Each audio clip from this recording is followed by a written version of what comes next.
mengejutkan datang dari Partai Golkar. Tidak ada hujan, tidak ada angin. Tiba-tiba Ketua Umum Partai Golkar Airlangga Hartarto menyatakan pengunduran diri sebagai Ketua Umum. Dalam rangka memastikan stabilitas transisi pemerintahan yang akan terjadi dalam waktu dekat, maka dengan ini saya menyatakan pengunduran diri sebagai Ketua Umum DPP Partai Golkar. Pengumuman pengunduran diri ini bukan hanya mengejutkan khalayak, tapi juga di internal Partai Golkar. Betapa tidak, kepemimpinan Airlangga selama ini dianggap sukses meraih prestasi politik, baik di pemilu legislatif maupun pilpres. Bahkan prestasi politik itu bahkan diucapkan sendiri oleh Airlangga di saat pengumuman pengunduran diri. Dalam pilpres yang lalu, kita berhasil memberikan kontribusi besar dalam kemenangan pasangan Bapak Prabowo Subianto dan Mas Gibran Rakabuming Raka. Mereka akan melanjutkan kepemimpinan negara sebagai presiden dan wakil presiden periode 2024-2029. Selanjutnya, untuk mempercepat lagi langkah kita ke depan dalam memajukan seluruh bangsa Indonesia. Alasan pengunduran diri Airlangga yang masih misteri memunculkan beragam spekulasi mulai dari konflik internal hingga tekanan eksternal seperti yang diyakini mantan Ketua Umum Partai Golkar Yusuf Kala. Ketua Umum Partai Golkar dan juga sebagai Menko itu pasti akan menjaga partai sebaik-baiknya. Karena itu tiba-tiba semalam bukan hari ini, semalam dinyatakan itu mundur, pasti ada alasan yang seperti saya katakan tadi, alasan, tekanan, ancaman, yang apapun ya, yang bisa ya kuat itu. Namun, spekulasi tersebut dibantah loyalis Airlangga yang juga menjabat sebagai Wakil Ketua Umum Partai Golkar Ahmad Doli Kurnia. Keputusan pengunduran diri Pak Airlangga itu murni dari diri pribadi Pak Airlangga. Ya, itu tadi yang disampaikan Pak Airlangga langsung pada saya dengan 2-3 orang tadi pagi ya, bahwa keputusan ini adalah keputusan yang terbaik, kata Pak Airlangga. Ya, tadi saya kan untuk terbaik untuk Pak Airlangga, terbaik untuk keluarga Pak Airlangga, terbaik untuk Partai Golkar, dan terbaik untuk bangsa dan negara. Prahara di tubuh partai beringin di era kepemimpinan Airlangga Hartarto sejatinya sudah berlangsung lama. Sebelum Airlangga menyatakan mundur, telah muncul rumor desakan musyawarah nasional luar biasa atau munaslup di internal Partai Golkar. Ketua Dewan Penasehat DPP Partai Golkar Luhut Binsar Panjaitan bahkan angkat bicara dan meminta kader Golkar tidak goyah akan intervensi pihak dari luar. Saya agak kaget juga mendengar gonjak-ganjing mengenai partai kita ini, Partai Golkar sebagai aset demokrasi Republik Indonesia ini yang mau didorong agar ada Munas luar biasa sebelum Munas Desember tahun 2024 ini. Saya ingin menyampaikan pada semua teman-teman yang menonton video ini, jangan pernah Golkar itu diatur-atur oleh orang luar. Biarlah Golkar itu menentukan jalannya sendiri. Kejutan dari Golkar tampaknya tidak berhenti di pengunduran diri Airlangga Hartarto. Diperkirakan akan ada kejutan-kejutan baru sebelum pendaftaran calon kepala daerah pada akhir Agustus dan sebelum pembentukan kabinet pemerintahan Prabowo Gibran.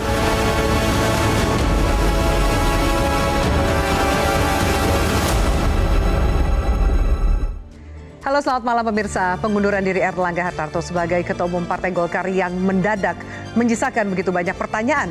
Ada apa dengan Airlangga? Ada apa dengan Golkar? Klaim sukses membawa partai ke posisi kedua dalam pemilu legislatif ternyata tidak cukup kuat menjaga kursi ketua umumnya.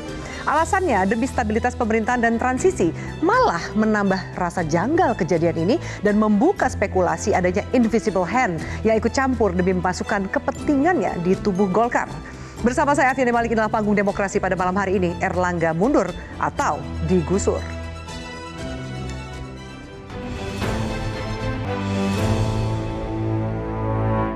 Dan bisa langsung saja untuk mengulasnya sudah hadir anggota Dewan Pakar Partai Golkar Ridwan Hisyam. Pak Ridwan, halo, selamat malam. Terima kasih sudah hadir. Dan berikutnya pemirsa, kami hadirkan analis komunikasi politik Henry Satrio. Bang Hensat, halo, selamat malam. Selamat malam, Afi. Hadir juga pakar hukum tata negara Ferry Amsari. Bang Ferry, halo, selamat malam. Malam, Mbak Afi. Dan satu lagi pengamat politik sekaligus Direktur Eksekutif Indobarometer M. Kodari. Mas Kodari, halo, selamat malam. Malam. Oke, kita masih menantikan kehadiran dari Wakil Ketua Umum DPP Partai Golkar Nurdin Halid yang bisa saja bergabung saat dialog ini berjalan. Langsung akan saya tanyakan lebih jauh. Saya ke Pak Ridwan dulu. Pak, ini kita tahu panggung depannya ya Pak Erlangga mundur gitu. Ya. Tapi spekulasi yang beredar sepertinya nggak sukarela. Ada cerita di panggung belakangnya. Apa cerita yang mungkin bisa dibagikan oleh Pak Ridwan? Kalau buat saya Pak Erlangga mundur itu memang harus tahun yang lalu sudah mundur. Karena dia tidak menjalankan paradigma baru Partai Golongan Karya. Akhirnya dia terbulat sendiri sekarang. Karena paradigma Partai Golkar itu sejak kita berubah menjadi partai di era reformasi, kita menjadi partai yang terbuka. Kita partai mandiri, kita partai yang modern. Nah, partai yang mendengarkan aspirasi rakyat. Pak Erlangga tidak jalankan itu. Tapi 102 kursi yang mendengarkan aspirasi rakyat dong Pak Ridwan? Tidak bisa dong. 102 kursi itu bukan kerjaan Pak Erlangga. Nggak bisa diklaim bahwa itu prestasi Golkar di bawah kepemimpinan Pak Erlangga. Coba cek hasil survei ya sebelum pemilihan itu. Berapa? 8-9%, tidak lebih dari 10%.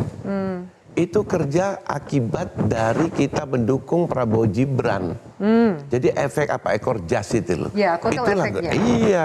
Dan masalahnya pada saat itu kan juga ada ya yang harus turun suaranya kan. Iya. Kita dapat limpahan kan. Iya. Yang itu dapat limpahan apa ngambil suara yang turun? Ya, enggak tahulah kita Nasdem dapat limpahan 10, PKB dapat 10, ya. Demokrat turun, ya. PAN dapat sedikit-sedikit, PKS dapat sedikit-sedikit, Golkar yang terbanyak. Ya karena memang jaringannya Golkar kan merata di seluruh Indonesia. Jadi bukan kerja Golkar, kerja kader-kader caleg-caleg dan kita dapat efek tadi ekor jas itu. Tapi mundurnya Pak Erlangga kenapa sekarang? Kalau misalnya ternyata Bapak bilang Makanya 1 tahun lalu harusnya mundur. Terlambat dia mundur. Seharusnya setahun yang lalu dia mundur. Sehingga membuat orang bertanya-tanya. Buat saya tidak heran. Karena siapa yang tidak menjalankan paradigma baru Partai Golkar 5 itu, dia akan terbulat. Ya. Kalau dia mandiri, Partai Mandiri, ya harus mandiri sejak awal. Saya itu bulan Juli 2023 datang ke ruangannya Pak Erlangga di kantor Menko, diterima jam 5 sore. Saya bilang ini paradigma baru Golkar, Anda harus maju. Di Dewan Pakar kita sudah rapat, bikin surat resmi. Harus maju poros keempat, Erlangga, poros keempatnya. Kalau kita kalah karena hasil elektabilitas Erlangga kecil, tidak ada masalah. Masuk putaran kedua, barulah kita mendukung Prabowo Gibran. Tapi nggak berani. Jadi ini ada kaitan dengan Pilpres? Dan mungkin pileg yang kemarin berjalan. Ini ada, saya bilang kan, ini satu kesatuan tidak bisa dipotong-potong, gitu loh. Dan ini kalau dibilang tadi di TV, dibilang bahwa ada sesuatu, tidak ada. Ini kesalahan Pak Erlangga sendiri. Kita pernah mengalami itu tahun 2000 berapa? 2004. Ya. Pada saat itu bisa menang. Karena apa? Akbar Tanjung udah dipolitisasi kan, hukum kan. Tapi dia komit, dia menjalankan paradigma baru. Dia mandiri, dia tidak tergantung dengan siapa kekuasaan pada waktu itu. Dilawan namanya proses hukum, kita menang akhirnya dan menang pemilu di 2004. Erlangga nggak berani. Jadi ini kalau kemudian ada spekulasi bahwa digusur atau dikondisikan, termasuk menggunakan orang-orang dalam yang juga mengincar kursi ketum? Enggak lah, nggak ada yang mau mengincar kursi ketum. Ada periodisasinya. Banyak Pak yang mau mengincar kursi ketum, iya, Pak. tapi tunggu periodisasinya. Tunggu periodisasanya kan. Iya. Oke, baik. Saya akan tanyakan tanggapan dari Mas Henry Satrio. Tanggapan Anda bagaimana ini kalau dengar dari Pak Ridwan tadi mengatakan, oh ini sukarelanya dari Erlangga ya, bahwa harusnya dari tahun lalu mundurnya. Tapi spekulasi yang berkembang, liputan media, sepertinya nggak sukarela gitu Bang Hensat. Ya karena sebelum-sebelumnya kan saya bacain satu-satunya ya. Sebelum Pak Erlangga mundur, tiba-tiba kita mendapatkan potongan video dari Pak Luhut bin Sarpanjaitan yang mendukung Erlangga dan berpesan supaya tetap solid gitu ya. Kan kita mulai bertanya-tanya gitu, kenapa kemudian tiba-tiba LBP ngirim bikin video itu ya kan? Ini video pesannya ini. Munasnya gitu. tetap Desember loh. Iya. Nah, itu kan tidak ada hujan. Nah terus kemudian sebetulnya yang membuat kehebohan ini adalah unsur urgent yang ditampilkan oleh Erlangga Hartarto disampaikan hari Minggu dan dikatakan bahwa berlaku dari malam Minggu gitu ya, Sabtu malam Minggu gitu ya. Kenapa saya katakan ini urgentnya yang ditampilkan? Kan dia sebetulnya bisa saja menunggu di hari Senin gitu ya, di hari kerja. Tapi kemudian dia memaksakan untuk menyampaikan itu segera, dan kemudian banyak sekali kata-kata yang memang memicu kontroversi dan akhirnya masuk di panggung demokrasi Metro TV. Ini programnya Metro TV semua tuh ya. Ya itu seperti misalnya demi kesolidan, kemudian transisi. Iya apa sih? Itu maknanya kenapa? Kayaknya sesuatu yang genting sekali. Kalau Erlangga gak mundur dari kursi ketum, something will happen gitu. Iya, tapi yang ingin dia sampaikan itu sepertinya kalau dia nggak mundur, transisinya tidak berjalan dengan baik, kemudian menjadi tidak lebih solid gitu kan. Jadi kita yang di luar Partai Golkar itu melihat ada apa ya. Tapi yang ingin ditampilkan duluan itu yang urgentnya itu. Kalau saya sih melihat kemudian banyak yang ingin kursi Partai Golkar, siapa yang nggak ingin gitu. Partai terbesar kedua di Indonesia dan kemudian berkali-kali menjadi pemenang pemilu gitu ya. Wajar kalau kemudian banyak yang ingin menginginkan kursi ini, apalagi Pak Erlangga sudah 7 tahun gitu ya.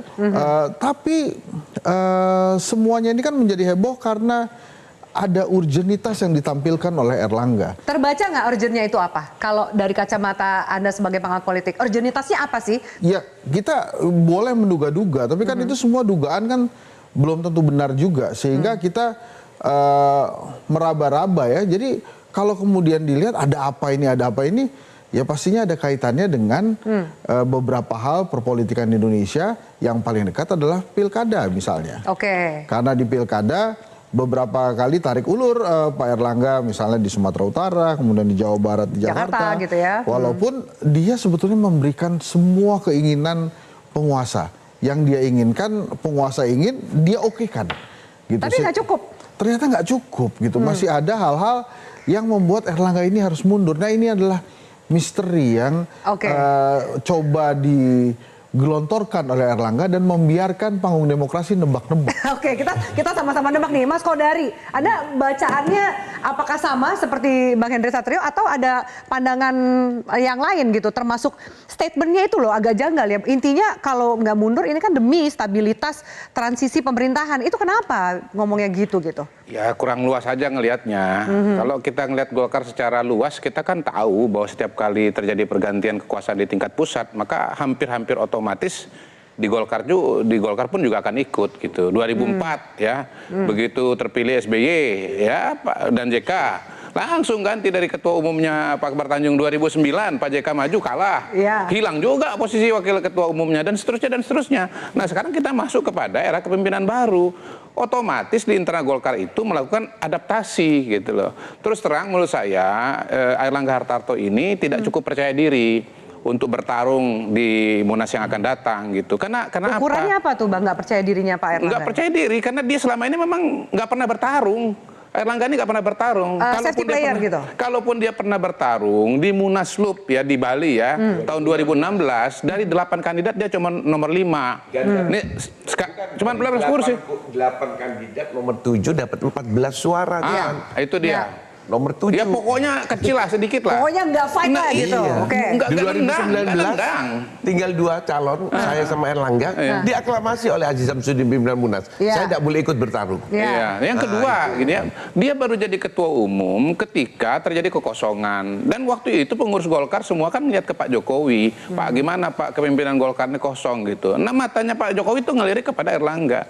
Nah kenapa kepada Erlangga? Karena Erlangga waktu itu tokoh yang paling lemah. Dalam situasi seperti itu, tokoh paling lemah yang bisa diterima oleh semua kandidat. Kalau yang maju tuh tokoh yang kuat, Ridwan Hisam gitu, siapa gitu, ditolak pasti, karena takut janji dia kuat gitu loh. Takut melawan gitu. Tahun 2019, baru jadi ketua umum setelah situasinya aklamasi. Dan dari kemarin-kemarin menurut saya kerjaannya Pak Erlangga itu cuman berusaha membangun aklamasi di daerah. Di situasi hari ini kalau tadi Bang Kodari bilang lirikan matanya Pak Jokowi, ada nggak kita bisa baca lirikan matanya Pak Jokowi kemana? Ini kan anggaplah PLT gitu kan, bentar lagi mau Munaslup. Menurut saya yang harus dilihat itu lirikan matanya Pak Prabowo juga gitu, karena kepemimpinan yang ke depan itu menurut saya Erlangga merasa bahwa kepemimpinan yang ke depan itu matahari yang sekarang ini itu nggak angin buritannya nggak di dia gitu loh, ke yang lain. Jadi dia merasa bahwa kalau nanti saya tarung, saya habis gitu. Nah, mungkin Pak Erlangga ada pengorbanannya juga.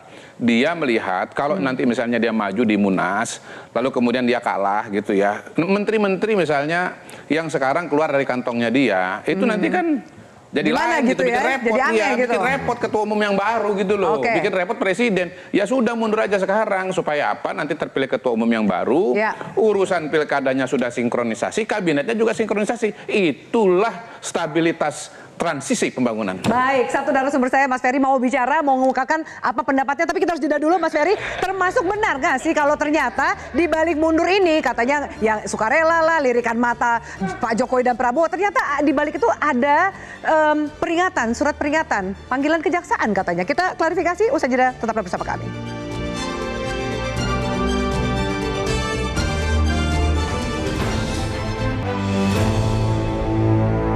Ketua Partai Golkar dan juga sebagai Menko itu pasti akan menjaga partai sebaik-baiknya.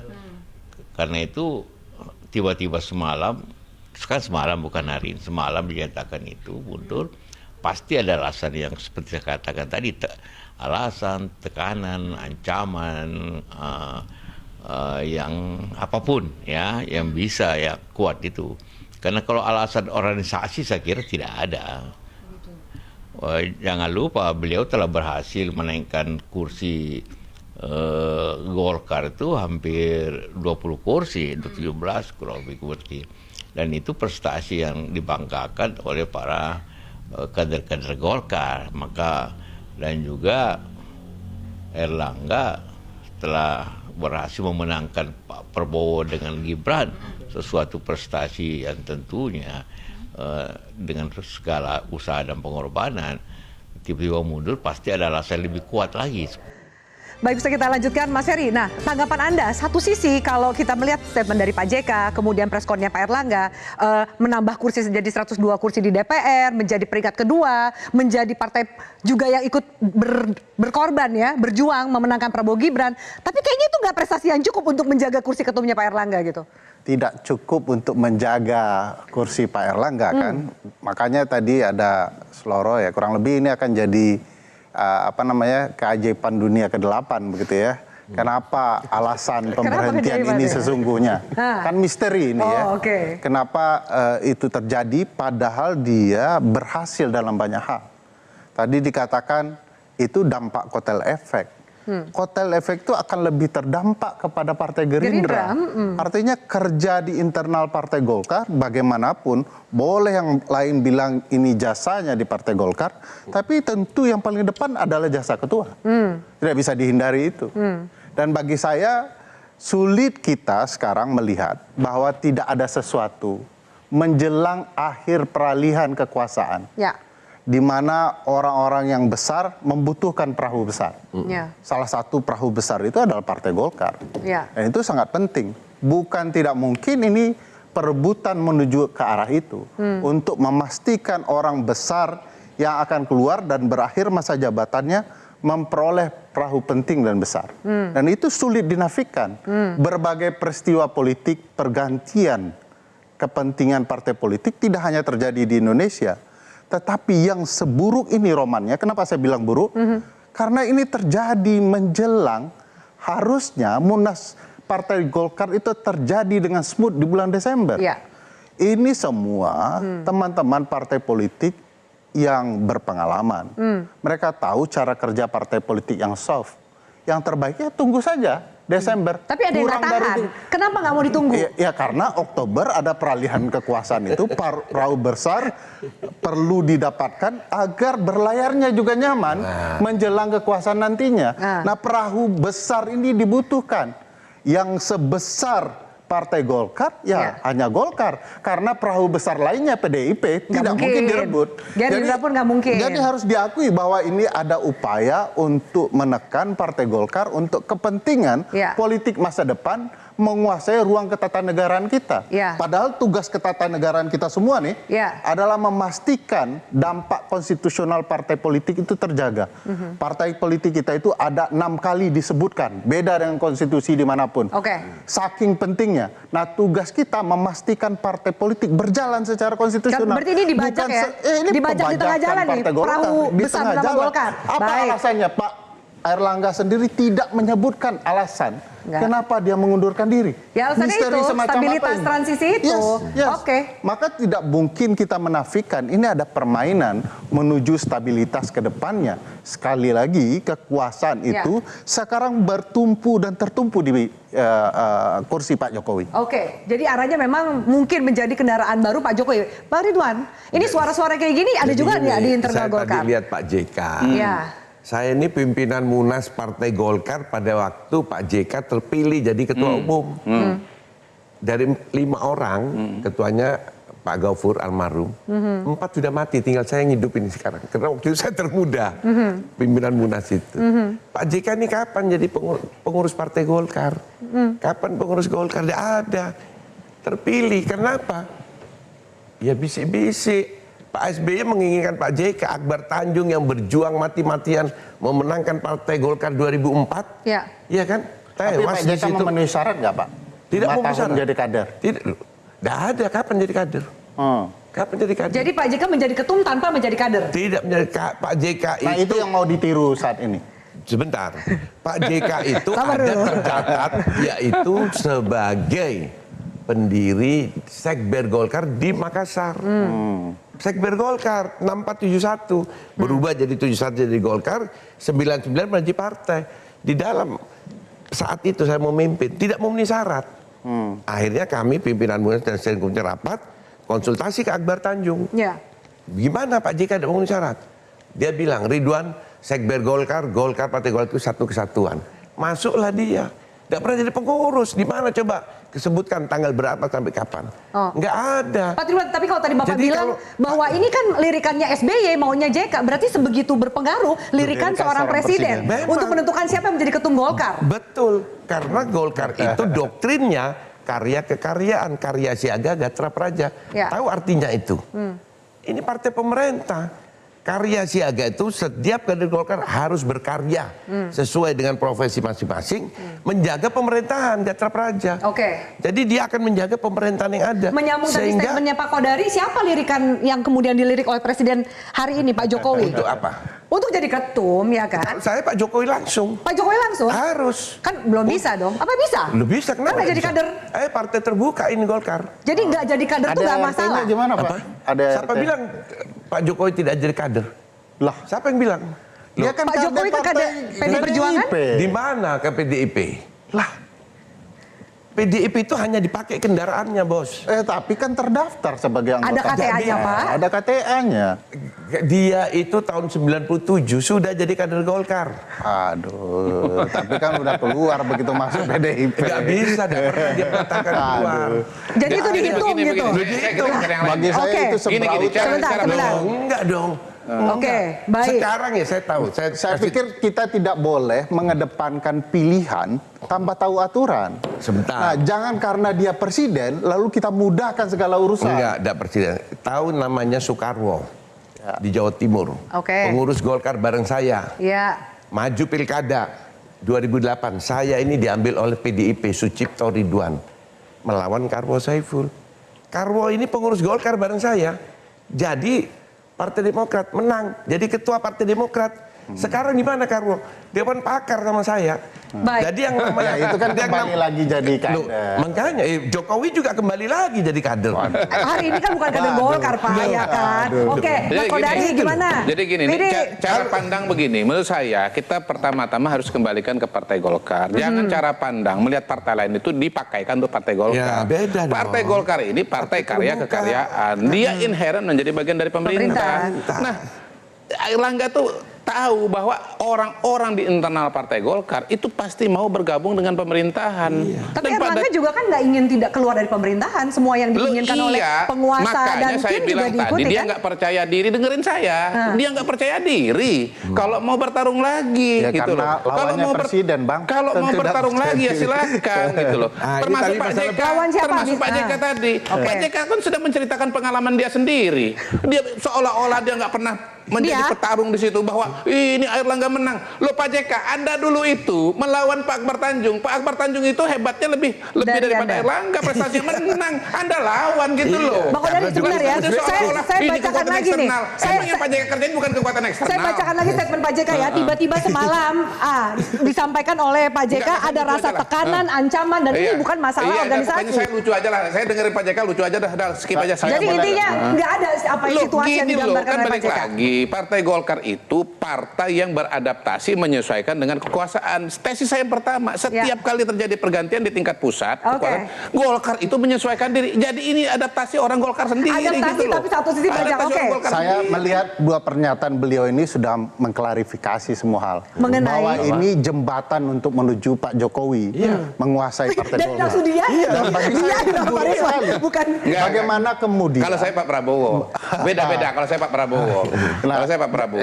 Tadi apa di belakangnya juga ada Pak Jokowi dan Prabowo lah ya mundurnya yang pilihannya bagi saya ini menakutkan karena kemudian partai demikian rupa dirombak demi memenuhi hasrat Pak Jokowi.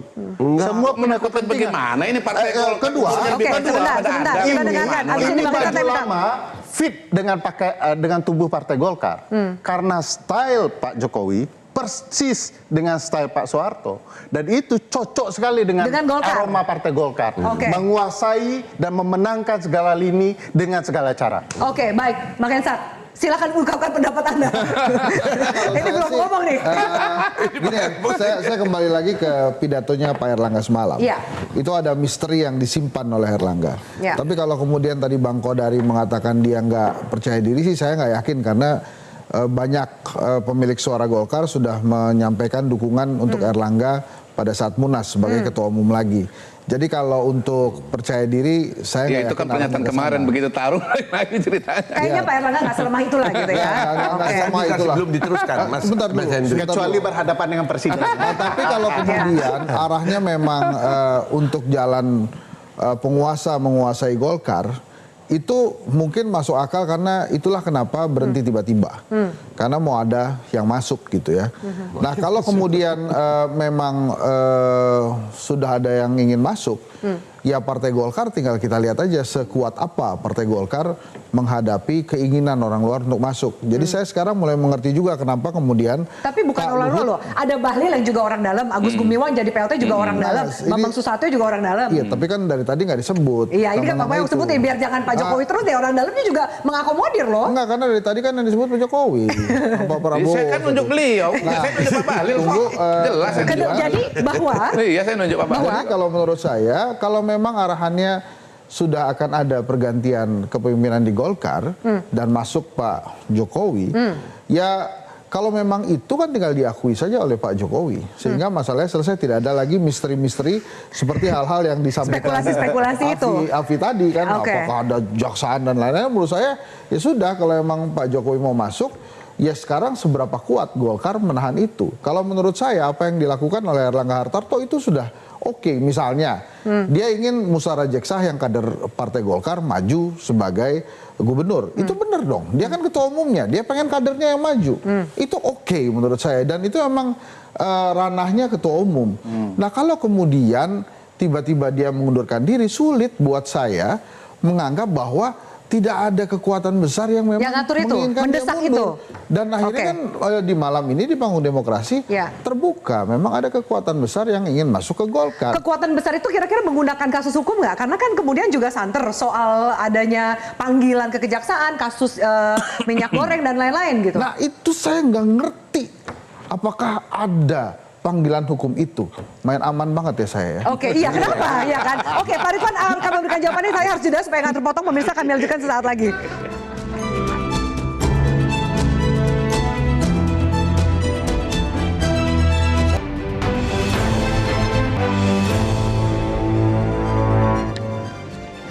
Baik, Pak Ridwan silahkan sampaikan ini. Jadi arahnya bahwa ketumnya menurut Anda Pak Jokowi. Tapi itu akan jadi serba salah loh, karena mungkin opini yang disampaikan oleh Mas Ferry adanya kekuasaan untuk meng-hijack atau membaca kursi ketum Golkar dengan cara kekuasaan itu kan nggak baik lah gitu. Gimana nggak baiknya? Pak JK jadi ketua umum, siapa yang laksanakan? Ya kayak tadi tuh, jangan kemudian aturan disesuaikan dengan di mana-mana pembajakan itu pasti tidak boleh. Bukan. Loh, makanya saya di Partai Golkar itu hal yang biasa. Dibajak. Bukan dibajak melalui proses demokrasi. Tapi orang Golkar semuanya ngerti. Oh, maunya Bukannya itu. proses demokrasinya Desember. Tunggu aja lah. Nggak ada. Desember. Anda makanya harus tahu sejarah Golkar. Ya. Golkar itu Oktober, nggak ada Desember. Sejak Orde Baru itu Oktober, Munas setelah terpilih ketua umum, maka hari ulang tahun Golkar 20 Oktober presiden dilantik. Ya. Pak Soeharto. Bareng lah intinya Nah, gitu kan. setelah itu Pak Harto turun, terjadilah Munaslup. Akbar Tanjung terpilih tahun 98. Tahu Akbar Tanjung 98 terpilih? Siapa yang dukung? Kekuasaan juga. Lawannya siapa waktu itu? Panglima Abri. Mantan Panglima. Mantan Panglima. Siapa namanya? Edi Sudrajat. Tetapi Akbar Tanjung didukung oleh namanya B.J. Habibie. Menanglah Pak Akbar Tanjung. Nah, Pak Ridwan, tapi kalau dari ceritanya Pak Ridwan, itu kan penguasa nggak nunjuk diri dia sendiri loh jadi ketua Golkar, menunjuk orang lain. Siapa? Gitu. Tadi kalau dari ceritanya kan, misalnya SBY melirik Pak JK jadi ya kan, Pak Akbar Tanjung dilirik oleh Pak Harto. Iya. Kan Pak Harto nggak melirik dirinya sendiri. Kan kalau Anda bilang kan Jokowi gitu misalnya kan kayak nggak perlu nunjukin karena dia ketua Dewan Pembina. Iya, dia kan bentar, mokon dia. Gimana, Bapak Dari? Jadi sebentar. Maksudnya terus, apa? Tadi yang tadi Oktober. Ya. Setelah itu Akbar Tanjung Akbar Tanjung digeser. Munas itu. Namanya tadi Oktober besok apa? Munaslup kan? Munas biasa. Desember. Tidak ada loop. Enggak, Oktober. Oh, Oktober. Iya, Munas biasa, berjadwal. Begini. Munaslup Begini, Pak itu Ferry. apabila Kan Desember. teman dia kita di Golkar sebentar. sendiri, Dia Doli itu Kurnia tidak sudah ada mengatakan, munaslup kalau dia dalam ketua masa umum proses berhalangan, Iya. Ya. kalau misalnya masalah hukum, lalu mengundurkan diri, otomatis terbitlah hilalnya yang namanya munaslup Munaslup. itu. Jadi itu mekanismenya strateginya sudah ya, munaslup. memastikan Jadi- mundur sebelum jadwal dan memastikan maju Maju hingga sebelum Oktober. Ya itulah Hanya di- pembajakan. Hanya diputus, tidak ada pembajakan, diputuskan oleh Rapim.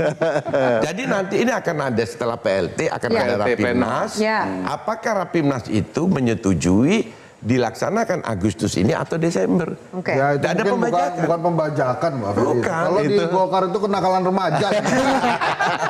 Nah, terus Begal dong. Oke, baik. Jadi, Kalau Oke, ini kalau di baik. Golkar, keliti. kalau di Golkar namanya mekanisme internal. Mekanisme jadi internal, ya. di Oktober Mekanisme internal. digeser ke Desember. Desember. Sekarang Desember Maju lagi ke Agustus. Oktober. Oke. Udah kebayang kalau siapa yang akan menjadi yang akan berkompetisi mencoba mendapatkan kursi ketum? Ya sudah ada kan ada orang dalam, ada orang luar kan. Oke, jadi terbuka juga Tapi untuk orang seharusnya luar. kan wakil ketua umum yang naik kan, ada 11 orang itu. Untuk PLT, harusnya naik. bukan PLT. Untuk PLT bisa. Tapi kalau ketum nggak bisa kan, langsung Nggak bisa, dia di luar naik. itu nggak bisa. Oh iya, Oke, makanya baik. Dulu waktu Novanto bermasalah, Wakil ketua umum. Erlangga naik karena Ya. dia salah satu ketua kan, naik. Nah terus dia terpilih, tidak ada Jadi pemilihan. calon orang luar Pak Jokowi. Maka terjadilah saya switching itu. memunculkan juga yang namanya Jenderal Purnawirawan Dudung Abdurrahman. Karena kita harus melihat sejarah. Golkar itu yang dirikan tentara Angkatan Darat. Jadi Ada ketumnya namanya harus kelompok. tentara juga? Loh ya, Ini partai ABG. tentara begitu ya Pak? A itu adalah ABRI, B birokrat, G golongan. Kita harus kembalikan ini. Kalau Golkar mau besar, dalam artian bukan ABRI dalam atau TNI aktif, purnawirawan. Oke. Ada Dudung Abdurrahman. Oke. Jadi birokrat saya sudah munculkan nama Pak Duduk nih. Dudung. Nama baru ya? Oke, yang Dudung beredar kan baru. namanya Dudung. belum menyebut Pak Dudung. Iya, Dudung. Gibran masuk nggak Pak? Gibran Raka Buming Raka masuk nggak? Karena kemarin Saya itu beredar tidak- di media sosial meme-nya Gibran Iya. for ketum Golkar gitu. Saya tidak memunculkan. Tadi ABG kan saya munculkan Dudung dari A, dari B-nya nih. G-nya banyak sekali. Ada Bambang Susatyo, Iya. ada Agus Gumiwang Kartasasmita dan macam-macam. Orang luarnya itu ya tadi Pak Bahlil, orang luar. Oh, kok Pak Karena Bahlil? bukan struktur partai. Oh, jadi Pak Bahlil orang tuh nggak luar dihitung itu- orang Golkar nih? Golkar, tapi tidak di struktur. Oke, gitu baik, loh. baik, Nah, baik. orang-orang luarnya tadi itu tidak di struktur siapa? Jokowi, Dudung Abdurrahman, Yusuf Ateh, banyak orang luarnya. Oke. Partai ini partai terbuka, jangan menyamakan Baik. partai itu dengan partai-partai yang lain. Beda. Oke, baik. Partai Golkar itu. Kita bergabung ini juga hadir via Zoom Wakil Ketua Umum DPP Partai Golkar Pak Nurdin Halid. Halo Pak Nurdin, selamat malam. Selamat malam, Assalamualaikum. Waalaikumsalam. Oke, Pak Nurdin, ini kita membahas kira-kira potensi yang menjadi ketua umum baru nih siapa sambil menunggu nanti seperti apa jalannya Munaslup. Nama yang beredar itu bahkan mulai dari internal Golkar sampai Pak Ridwan bahkan menyebut Pak Jokowi gitu. Kalau Bang Kodari udah memuji Gibran yang cocok kira-kira jadi calon ketua umum. Bagaimana Anda melihat ini, Pak Nurdin? Salah satu keunggulan daripada Partai Golkar, kenapa sejak era reformasi di tengah terkadang tertimpa badai hantaman yang luar biasa, tapi sampai saat ini sejak reformasi Golkar tetap eksis, itu karena roh demokrasi itu tertanam dalam kalbu, jiwa, semangat daripada seluruh insan Partai Golongan Karya. Oleh karena itu, turbulensi apapun yang terjadi tetap diselesaikan dalam mekanisme organisasi. Kita di tahun 2015 pernah terjadi perpecahan, ada dua kubu, tapi kemudian alhamdulillah bisa kita selesaikan dengan baik tanpa campur tangan dari pihak manapun. Diselesaikan dengan kekeluargaan, musyawarah mufakat, semua bisa selesai.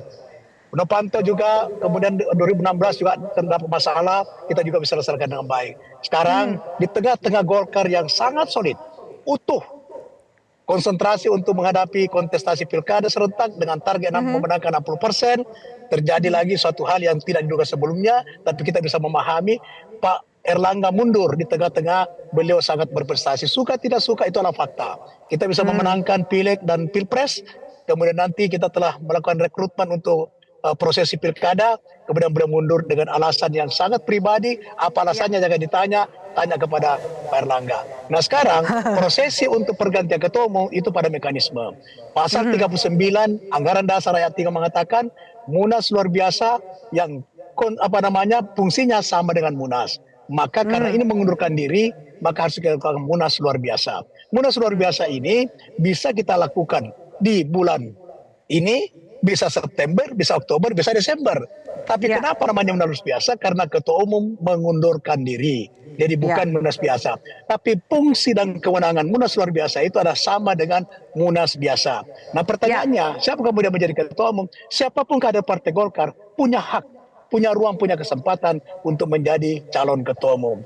Kalau ada yang mencalonkan Pak Gibran itu biasa saja. Golkar itu partai terbuka, partai yang sangat demokratis, dan itu Golkar kenapa eksis? Karena rohnya adalah roh demokrasi. Jadi insya Allah pada tanggal besok malam kita akan rapat pleno menetapkan PLT Ketua Umum, kemudian PLT Ketua Umum memimpin rapat pleno untuk menetapkan jadwal Munas, Rapimnas dulu, karena untuk memutuskan Munas luar biasa itu harus melalui Rapimnas, itu sesuai dengan Anggaran Dasar, Anggaran Rumah Tangga pasal 39. Itu mekanisme daripada proses penggantian di DPP Partai Golkar. Kata kuncinya adalah partai terbuka, Mas Ferry. Jadi nggak harus kader juga. Seterbuka ini. Mbak Afi, seterbuka apapun partai harus profesional. Tetap terbuka, tetapi tidak sembarang kader.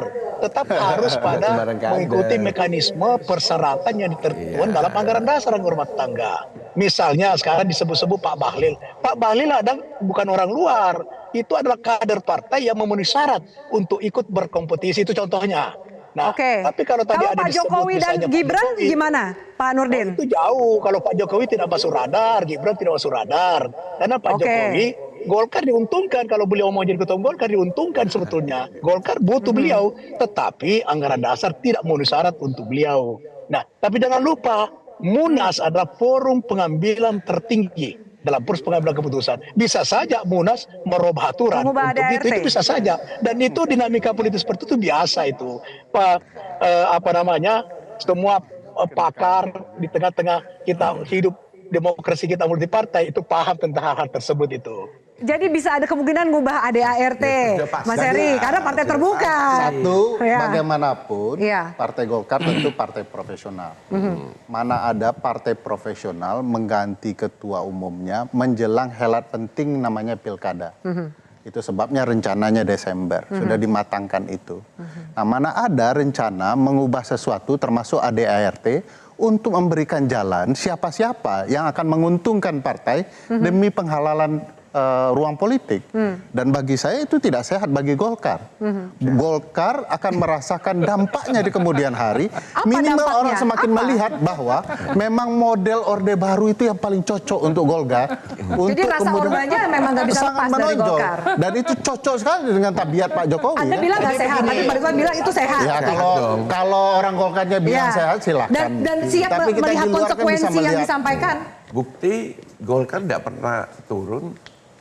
Pernah karena turun, Pak, Pak tapi naik Erlangga lagi, juga. Pak. Enggak. Pernah turun, pernah 14%, 13% turun. naik lagi. Artinya tidak turun itu tidak jauh lah. Artinya rakyat itu happy Masih dengan Golkar. menginginkan Golkar, masih memilih Dibilang Golkar. oleh orang pakar-pakar bilang tidak sehat, sehat kita sehat-sehat semua dibilang tidak sehat gimana? Jadi jangan-jangan memang sudah terjawab judul hari ini. Erlangga itu mundur atau digusur. Menurut Anda? Kalau perbincangan hari ini dari dua pakar dari Partai Golkar ini memang digusur kan? Karena memang kemudian akhirnya terbit sebuah rencana yang memang akan membuat Partai Golkar menerima orang baru sebagai pemimpinnya. Jadi Bukan kalau orang kemudian baru, orang pulang ke rumah sendiri. maksud saya selain Kalau kayak gitu maaf ya, kalau Pak Ridwan bilang bukan orang baru, tapi orang yang pulang ke rumah sendiri itu berarti mungkin udah tahu siapa yang akan Pokoknya nama pulang. tersendiri dibentuk untuk kepulangan Pak Jokowi. Apakah itu? Oke, apa gimana Mas Ferry? Saya minta tanggapan Mas Ferry. Nama khusus apapun disebut pulang kampung kah, pulang ke Solo kah, akan Pokoknya dibuat itu- untuk jalan Pak Jokowi kembali ke Golkar. Oke, baik Pak Nurdin, saya minta tanggapan Anda menanggapi tadi statement Mas Ferry, tapi kita jeda dulu, usai jeda tetap bersama kami.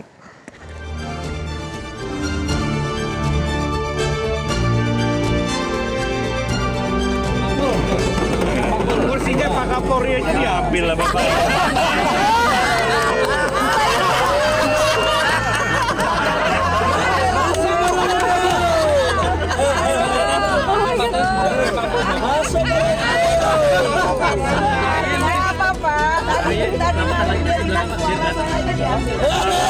Masuk barang itu.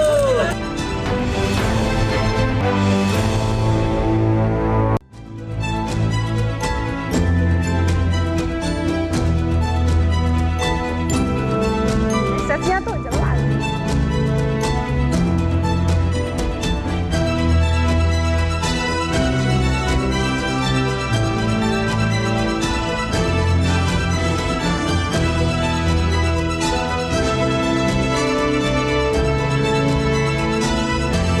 Baik, saya akan kembali ke Pak Nurdin Halid menjawab tadi statement dari Mas Ferry. Apakah kemudian ADART aturan yang dirubah itu untuk memberikan karpet merah lah untuk melenggangnya Pak Jokowi? Karena Pak Ridwan ini tadi sempat bilang ini intinya akan ada yang pulang ke rumah gitu. Pak Nurdin, siapa yang mau pulang ke rumah nih? Rumah beringin di rumah Golkar. Saya perlu tegaskan insya Allah Golkar tidak akan menyimpang dari rel konstitusi yang selama ini menjadi roh demokrasi Partai Golkar Karya. Itu kemudian Golkar tetap eksis sampai sekarang. Dan insya Allah, bukan insya Allah, sampai sekarang ini Pak Jokowi, Gibran itu tidak masuk radar daripada fungsionaris Partai Golkar. Nah, kita akan menjalankan Munaslup karena Pak Erlangga mundur dengan tetap berpegang teguh kepada anggaran dasar, anggaran rumah tangga yang ada sekarang. Dan saya juga yakin Pak Jokowi tidak ada niat, tidak ada minat untuk menjadi ketua umum Golkar. Kenapa? Tapi Karena kalau beliau Ketua adalah Dewan seorang Pembina, Bang presiden. Nurdin? Ya, Kalau Ketua presiden Dewan yang Pembina? berhasil. Ketua Dewan Pembina juga beliau tidak tertarik untuk apa menjadi Ketua Dewan Pembina. Dan beliau itu tidak perlu Ketua Dewan Pembina, sudah sangat dekat dengan Partai Golkar. Tidak perlu menjadi Ketua Dewan Pembina untuk kemudian beliau membantu Golkar. Beliau sangat dekat dengan Partai Golkar Karya. Jadi tidak perlu menjadi ketua umum, tidak perlu menjadi Ketua Dewan Pembina. Tidak perlu jabatan lah di Partai Golkar ya. Dengan Pak Jokowi gitu. Dan sampai sekarang insya Allah akan kita utak-atik anggaran dasar untuk mengakomodir seseorang yang tidak masuk di dalam aturan Partai Golongan Karya. Oke, baik, Bang Ridwan. Bahkan Pak Jokowi yang Anda bilang calon ketum itu nggak masuk radar kata Bang Nurdin Halid ini. Ya sehari ini. Aduh, pusing ya kalau hari ini besok berubah ya kan? Gini. Hari ini, bukan hari ini, sebelum Erlangga itu 38 apa 42 DPD Partai Golkar sudah deklarasi Erlangga. Ormas pendiri Golkar, Soksi, MKGR, Kosgoro, AMPI kemarin deklarasi Erlangga. Hasilnya nol besar. hari itu begitu ini berubah mau dukung siapa? Erlangga. Erlangga sudah mundur. Udah nggak. Jadi udah nggak ada di jangan Golkar. heran di Golkar itu aklamasi semua. Tuh tahunnya kok berubah. Oke. Ya itulah Golkar. Beredar meme kemarin juga di media sosial ada foto Gibran untuk ketum Golkar 2024-2029. Apa kejuan itu masuk radar? Kalau hari ini tidak masuk radar, nanti kita lihat pada saat Munas. Ada perubahan enggak? Karena Munas itu forum tertinggi. Apa faktor yang bisa merubah bahwa nama Pak Jokowi, Gibran itu akan masuk? Usulan dari yang berbeda DPD, dari hari ini. Pemegang suara. Usulan dari bawah. Dari pemegang suara. Kalau ada yang menginginkan hilangkan itu 5 tahun. Bukan partai ini kan partai terbuka. Terus semua aminkan. Berubahlah. Terbuka hari itulah baru Gibran dan Pak Jokowi akan masuk. Atau Pak Jenderal Dudung. Atau Pak Dudung yang masuk. Iya, tapi dia memang Golkar kan, tentara kan Golkar semua dulu. Banyak yang mengatakan itu kan prerogatifnya Golkar sebagai partai politik. Kita bicara hari ini. Kalau besok ya beda dong. Bisa berbeda. Tadi kan Mbak Afi sudah menyampaikan, SBY melirik JK, B.J. Habibie melirik Akbar Tanjung. Ya sekarang kita tunggu lirikannya Pak Prabowo. Pak Prabowo melirik ke Jokowi, melirik ke Gibran atau melirik ke yang lain-lain, gitu kan? Yang jelas kan kita bisa lihat bahwa kalau dari pengalamannya presiden atau penguasa saat itu menjadi variabel kunci. Maka ya kita lihat nanti Pak Prabowo kemana, dan saya yakin Pak Prabowo sangat bijaksana dalam melakukan lirikan-lirikan ini. Kalau sekarang belum kelihatan ya, lirikannya ke arah siapa? Belum kelihatan. Kenapa belum kelihatan? Karena kan kita ngebahas kenapa Erlangga mundur. Iya, tapi kan ada agenda berikutnya dan setelah mundur kan pertanyaan ada Mbak Afi tadi belum dijawab loh oleh 3 narasumber. Kalau saya sudah jawab tadi ya. Tidak tahu ini gitu kan. apa nih, ada hubungannya nggak sama hukum nih? Oke, oke. Bilangnya enggak. Tadi udah jawab deh Pak Ridwan. Ya kan, Mas Kodari gimana? Kaitannya apa kira-kira? Dan kemudian ke depan lirikannya itu bisa kebaca nggak sih jelang Munaslup nanti? Iya, menurut saya pada hari ini kita menemukan kosakata baru, yaitu Golkar values gitu ya, yang berbeda dengan partai-partai politik lainnya. Menurut saya ini bisa ditarik benang merahnya dari pernyataan Pak Ridwan dan Pak Nurdin Halid. Ini dua orang tokoh yang sangat senior di Golkar. Dan Pak Nurdin Halid ini adalah tokoh utama dalam setiap Munas. Tadi saya katakan off air bahwa Munas identik dengan Nurdin Halid itu sama dengan Munas. Juru kunci Munas lah gitu ya. Luar kepala kuncinya Munas. Siapapun mau jadi jangan-jangan lirikan Nurdin Halid juga penting di dalam Munas. Pak Nurdin itu mengatakan sampai hari ini belum ada nama ini. Minta ditemui beliau itu. Minta ditemui beliau itu. Baik. Mas Erik, terakhir saya malah melihat bukan Golkar value nih, tapi Golkar no value. No value. Ya, begitu kemudian Golkar bisa menarik kader partai lain. Partai kita nggak punya nilai lagi. Dia tidak ada standar, tidak ada ideologi yang berbeda. Apa artinya kaderisasi dong? Apa artinya kaderisasi dan segala macam? Apa arti jasa PDIP terhadap Jokowi? Kalau kemudian semua bisa dimusnahkan dalam semalam. Jadi ini bukan kerja, tapi ini gusur. Jadi Golkar ini, kalau klub sepak bola itu namanya Real Madrid, ya. Hobi banget dia transfer, ada pemain bagus dia beli, ada pemain bagus dia beli. Gitu ya? Dia olah pemain-pemain itu paling banyak juara Champions gitu loh. Agak beda dengan Barcelona, lebih fokus kepada akademi La Masia, tapi ya itu ada Real Madrid values, Real Madrid style, tapi ada juga Barcelona style. Menurut saya nggak bisa ya. Apapun nggak bisa orang luar mengatakan bola ya. Jangan lupa pemain bebas transfer beda dengan transfer. Yang terjadi sekarang pemain itu sedang masih di masa transfer, masih ada KTA-nya. Jadi Real Madrid pun punya aturan. Punya aturannya. Baik, kita lihat seperti apa nanti berjalannya Munaslup yang mungkin diprediksi akan terjadi, bisa jadi di bulan Agustus ini. Seperti apa nama-nama yang beredar dari Bahlil, Bambang Susatyo, Agus Gumiwang, termasuk Gibran Raka Buming Raka. Apakah mereka akan berkompetisi atau justru membagi-bagi kursi untuk mengakomodir banyak kepentingan dalam dan luar Golkar? Saya Afin Malik undur diri. Selamat malam pemirsa, sampai jumpa.